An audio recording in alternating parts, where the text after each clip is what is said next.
पूरे राजस्थान में अब 3 दिसंबर का इंतजार किया जा रहा है, क्योंकि राजस्थान के करीब 5 करोड़ से अधिक मतदाताओं ने अपनी सरकार चुन ली है और 3 तारीख को जब मतपेटियां खुलेगी तब कई नेताओं के जो है वो भाग्य भी उन पेटियों के साथ साथ खुलेंगे। आज हम बात करेंगे कि राजस्थान में सरकार किसकी बनने जा रही है और साथ ही साथ पूरे राजस्थान में मतगणना को लेकर जो है वो तैयारियां किस तरीके की गई है और बाड़मेर के एग्जिट पोल क्या कह रहे हैं, तमाम बातें इस वीडियो में की जाएगी।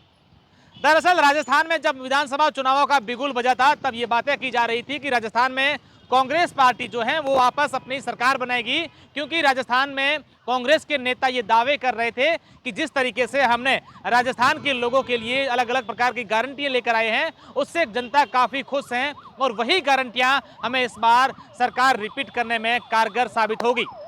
लेकिन उसके कुछ बाद बीजेपी ने इस मामले को हाईजैक कर दिया कि राजस्थान में भ्रष्टाचार हुआ है, पेपर लीक हुए, इसके अलावा कई प्रकार के मुद्दों पर बीजेपी ने लगातार बात की और ऐसे में राजस्थान में एक बार ये माहौल बन गया कि अब राजस्थान में जो है वो बीजेपी सरकार बनाएगी। उसके बाद कई उठापटक चलते गए, मतदान भी हो गए, लेकिन हर कोई व्यक्ति मतदान के बाद एग्जिट पोल का इंतजार कर रहे थे और कल 30 तारीख को 5:30 बजे के बाद राजस्थान के एग्जिट पोल भी आ गए।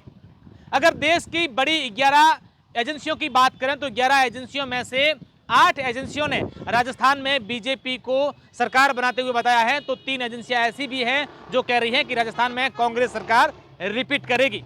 अब देखने वाली बात होगी कि एग्जिट पोल जो हैं वो एग्जैक्ट पोल में कितने तब्दील होते हैं, क्योंकि अलग अलग एग्जिट पोल अलग अलग समीकरण और आंकड़े बता रहे हैं।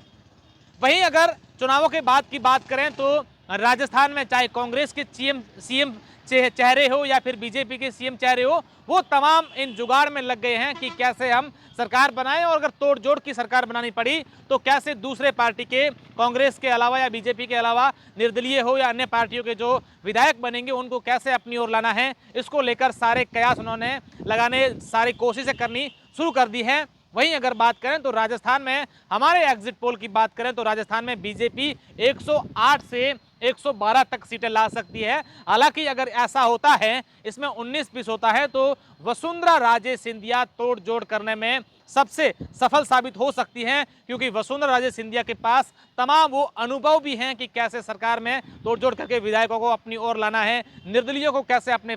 साथ में लाना है। इसके अलावा दूसरे समीकरण बनते हैं तो जो फेस है वो कहीं ना कहीं राजस्थान की जनता की बात करें तो वो अशोक गहलोत के फेस को पसंद करती है, क्योंकि अशोक गहलोत ने जिस तरीके से 5 साल का कार्यकाल राजस्थान में बिताया है, जनता के लिए अलग अलग योजना या तमाम जो काम करवाए हैं, उससे कहीं ना कहीं राजस्थान में अशोक गहलोत जो है वो लोगों के सबसे पसंदीदा नेता भी बन रहे हैं। क्योंकि अगर सोशल मीडिया पर तमाम प्रकार की बातें करें तो हर कोई व्यक्ति यही चाह रहा है कि अशोक गहलोत जो है वो सीएम बनना चाहिए। लेकिन देखने वाली बात होगी कि राजस्थान में कांग्रेस सरकार रिपीट करेगी या फिर राजस्थान का जो रिवाज रहा है वो बना रहेगा, एक बार बीजेपी तो एक बार कांग्रेस। वहीं अगर बाड़मेर की बात करें तो बाड़मेर में भी एग्जिट पोल को लेकर हर कोई व्यक्ति इंतजार कर रहा था और बाड़मेर में विशेषकर शिव और बाड़मेर विधानसभा को लेकर हर कोई व्यक्ति, क्योंकि ये चर्चाएं सिर्फ बाड़मेर मारवाड़ ही नहीं बल्कि पूरे प्रदेश भर में की जा रही थी कि बाड़मेर और शिव पर जो है वो प्रदेश के लोगों की नजर क्यों अटकी है। क्योंकि शिव में इस बार बात करें तो 5 जो प्रत्याशी थे, 2 निर्दलीय बात करें, एक कांग्रेस, एक बीजेपी और एक आरएलपी के जो प्रत्याशी हैं वो चुनावी मैदान में थे और इसमें चारों की जो है वो कांटे की टक्कर बताई जा रही है। और अगर शिव की बात करें तो शिव में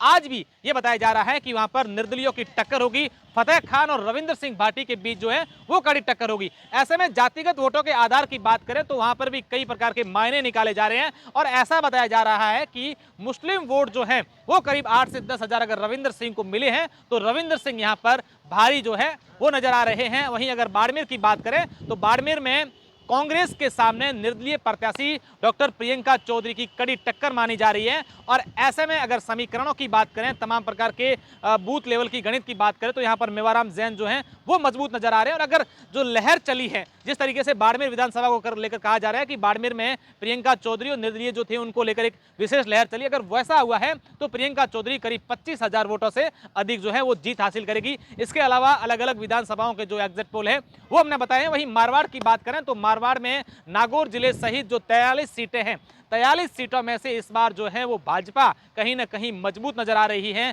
पिछली बार भाजपा के पास जो है वो 16 सीटें थी, इस बार जो है बढ़कर 25 से 26 हो सकती है। वहीं आरएलपी भी मारवाड़ में इस बार काफी दमखम रखेगी, क्योंकि आरएलपी को लेकर यह कहा जा रहा है कि 3 से 4 सीटें आरएलपी की मारवाड़ में आ सकती हैं, और कहीं पर अगर भाजपा और कांग्रेस का गणित बिगाड़ रही है तो वो आरएलपी बिगाड़ेगी। साथ ही साथ 3 तारीख को जब मतगणना होगी, तमाम प्रकार के हर एक जो रुझान होंगे सबसे पहले सटीक और सबसे पहले जो जानकारी है हम लोग आपको देंगे। और आप लोगों ने अभी तक हमें ट्विटर पर फॉलो नहीं किया है तो वहां जाकर के कर दीजिए। धन्यवाद।